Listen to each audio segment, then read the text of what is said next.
Ladies and gentlemen, here it is. It's the fifth episode of the National High School Champions League with our guest, co-founder, and my buddy, Jim Hart, ladies and gentlemen, and Kevin Whalen. We're on a mission, baby, and we're going to have at it. Now, I want you to know that I know that you know, if you come to St. Louis, one of the first things you got to do is call Athletic Republic, okay? It's where the soccer bodies are made. That if you got a body, they got a program for you because they bring the science back to the body and how to work it out, looking good. And I'm giving them a challenge, Jim. Okay. Get the whale. Get the whale to have a body. I want a body.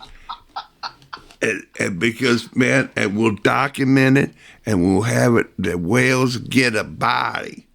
Oh, that's beautiful. All right, then. Well, Athletic Republic is a great sponsor of the St. Louis Champions League. We're super proud of them and happy for them. Not only that, but of course our friends Tim McAvoy and Select Sport America. Oh, yeah. Providing the best balls in America for use for the High School Champions League, not only in St. Louis, but all over the country. Yes.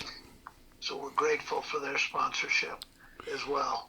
And the presenter of the Virtuoso Award, ladies and gentlemen. That's right. Thank you, Select. Oh, yes.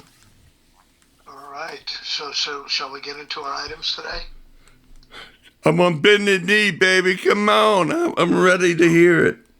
Okay. Just as we reminded you yesterday, we're going to do 5 news items every day. They could be anything, but they're related to the High School Champions League movement. And the first 2 today are a little bit out there, but I think you'll see the connection.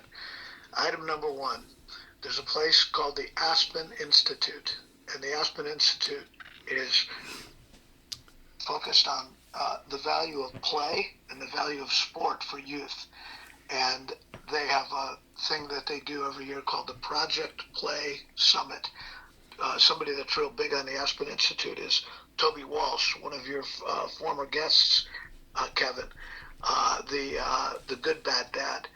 And anyway, the Aspen Institute is just had their Project Play Summit, and they had some real sharp takeaways in the Project Play Summit, but I wanted to point to one of them, which is this. There was very sharp criticism in the Project Play Summit of private equity making a move into youth sports. Now, I don't know if our audience knows this or not, but private equity is making its way into youth soccer.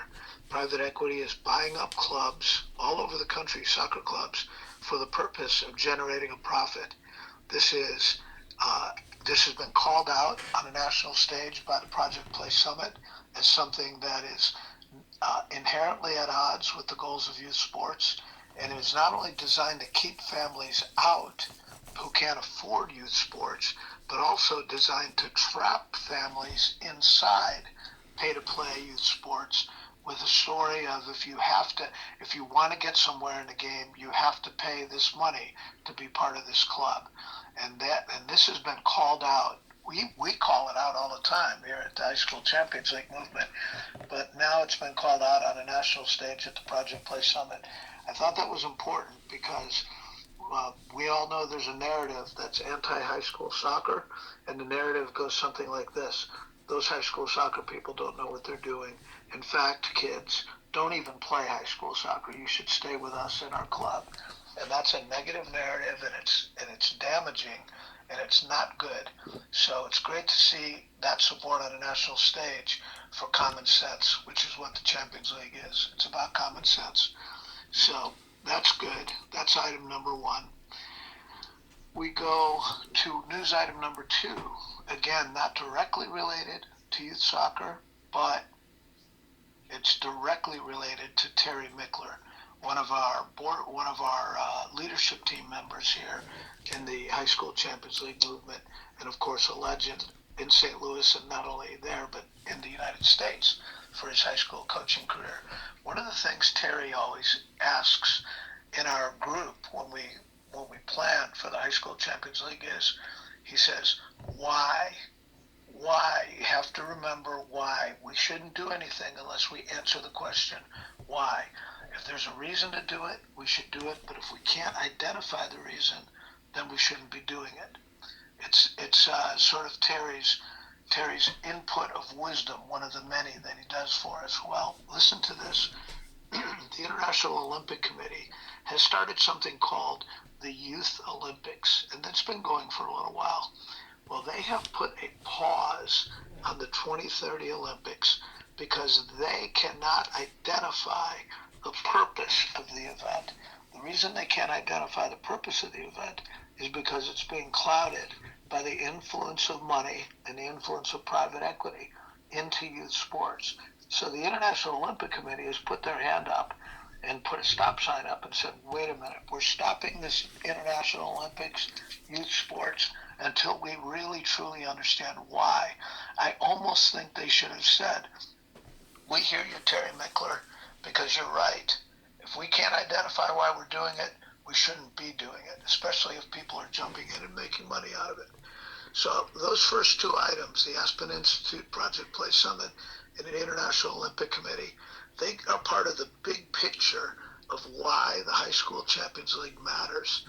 It's where our 5 principles of free-to-play, merit-based inclusion, metro-based competition, coach collaboration, and student-athlete empowerment. That's our why. We know why we're doing what we're doing. So just wanted to pass those things along to our audience here on a Friday. But the next 3 items are directly related to high school soccer. Item number 3 is a quick one. We received an inquiry from another interested party in Charlotte, North Carolina, which we'll be meeting up with them next week. That's 3 different people now in Charlotte that we've talked to that have shown interest in the High School Champions League. That's cool. Item number 4, we've received another inquiry from the city of Houston. We're meeting with somebody from Houston on Monday to pursue the Houston, Texas pursuit of the High School Champions League movement. And item number 5 is the Tampa Bay Soccer Hall of Fame, started by our national ambassador, Perry Vanderbeck from St. Louis. All of you in St. Louis know Perry. Perry has modeled the Tampa Bay Soccer Hall of Fame after the St. Louis Soccer Hall of Fame. As a matter of fact, Jim Leaker, the St. Louis Hall of Fame CEO, or I'm not sure exactly what his title is, but President. he's the head honcho. President, there you go. And you've had Jim on your show, haven't you? Oh, many times. We're pals. Well, Jim was a guest of Perry at the first Tampa Bay Hall of Fame banquet last year. Have we talked about that before? I don't know if you knew that or not. But the second one is up, and they've identified 9 new members of the Tampa Bay Soccer Hall of Fame, and 5 of those members have ties to high school soccer. 3 of them are actually high school soccer coaches. I just want to mention them. Ray DePompo. Ray was the head coach of Leto High School. He won a couple of state championships and is considered a leader, a godfather of high school soccer in Tampa Bay. Another one is a St. Louis native, Bob Bauman. Bob Bauman was the head coach of Jesuit High School for many years. For over 2 decades, his team, Jesuit, and my team, Clearwater Central Catholic, were arch rivals and had some amazing games together. Bob went onto the bench. He's an actual judge right now. I spoke with Ray and Bob yesterday, congratulating them, and Bob said that he's going to return to high school soccer when he retires from the bench. So that's going to be a great thing for high school soccer. The third one, Danielle Fotopoulos, possibly a future guest on the Whale Certified podcast. Danielle Fotopoulos is the head coach. She's a female. She's the head coach of the boys' Sun Lake High School soccer team here in the Tampa Bay area that just won the state championship, Class 6A state championship. It's a big public school team with a big reputation, but they've never won a state championship until Danielle took over. Danielle also, you may recognize that name because she was a member of the 1999 USA Women's World Cup team, the team that won the World Cup in the Rose Bowl in that famous shootout victory. Danielle was on that team. And now she's back here in Tampa Bay coaching a high school soccer team, winning state championships, and now she's deservedly in the Tampa Bay Hall of Fame.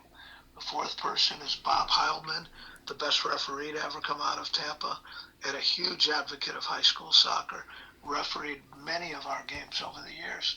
And the fifth one is Tom Fitzgerald. He coached the Columbus Crew.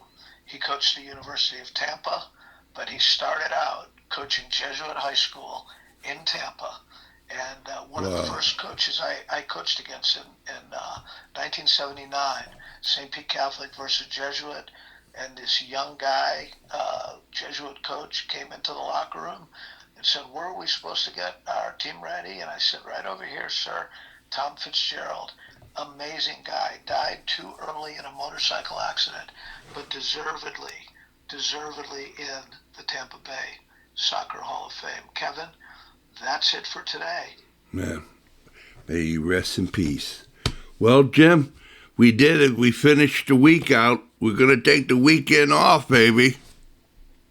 Yes. and we'll be back here first thing Monday morning, huh? Can't wait, Kevin. Thank you so much for providing this platform for high school soccer. It's amazing. Well, it's a labor of love for sure. And so you know that I know that you know this has been the United States High School Champions League on the move. See you, Jim. All the best, Kevin. See you Monday.